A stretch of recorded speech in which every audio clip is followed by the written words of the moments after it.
मुंबईतील गोविंदा पथकांसाठी शिवसेना प्रमुख बाळासाहेब ठाकरे यांच्या नावाची सन्मान चिन्ह व 1,11,111 म्हणून रोख रक्कम अखिल गोविंदा पथक डोंगरी अंधेरी पूर्व यांना देण्यात आली।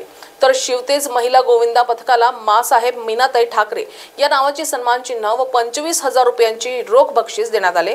ठाण्यातील गोविंदा पथकांसाठी गुरुवर्य धर्मवीर आनंद दिखे साहेब यांच्या नावाची सन्मान चिन्ह व रोख रक्कम 27,500 व इतर थर लावून सलामी देणाऱ्या गोविंदा पथकाला रोख रक्कम देऊन सन्मानित केले आहे।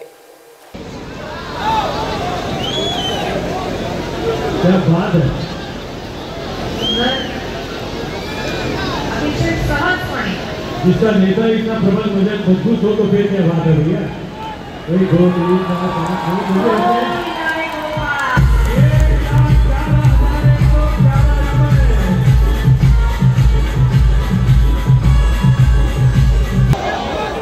हरकत नाही, अगदी डोक्यावरच आहे।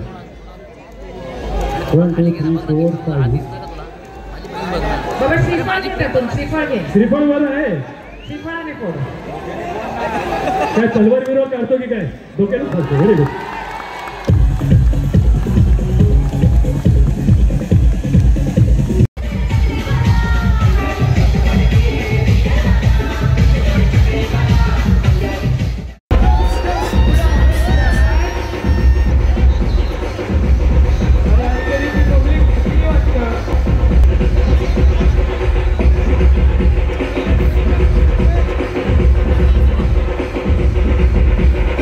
मला वाटतं सकाळपासून या ठिकाणी संपूर्ण मुंबई असेल, ठाणे असेल, नंतर इतर शहरातून ही सर्व गोविंदा पथक या ठिकाणी सहभाग होण्यासाठी आले होते। आणि तुम्ही बघितलं असेल की या ठिकाणी खास करून मुंबईसाठी एक विशेष हंडी होती। हिंदू हृदय सम्राट शिवसेना प्रमुख बाळासाहेब ठाकरे यांच्या वतीने ती हंडी होती। त्याचबरोबर आमचे गुरुवर्य धर्मवीर आनंद दिघे साहेब यांच्या नावाचा स्मृती चषक होता आणि ती खास करून ठाण्यातल्या गोविंदा पथकासाठी होती। आणि महिलांसाठी विशेष करून मासाहेब मीनाताई ठाकरे यांच्या नावाने सुद्धा या ठिकाणी चषक होता। आणि हे आज हे सर्व गोविंदा पथकांनी यामध्ये सहभाग घेतला होता। मी सर्व गोविंदा पथकाचे आभार व्यक्त करतो। धन्यवाद।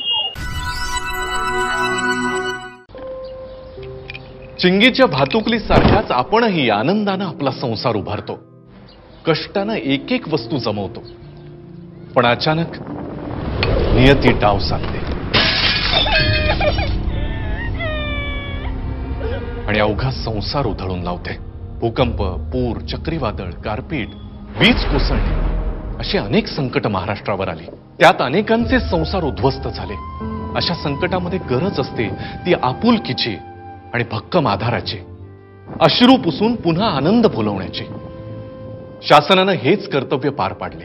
आपत्तीग्रस्तांना आर्थिक सहाय्य, सुरक्षित निवारा दिला, त्यांच्या आरोग्याची, मुलांच्या शिक्षणाची काळजी घेऊन त्यांच्या जीवनात आनंद फुलवला। मदतीतून नवजीवन, आनंदाचे पुनर्वसन। आपत्ती व्यवस्थापन, मदत व पुनर्वसन विभाग, महाराष्ट्र शासन।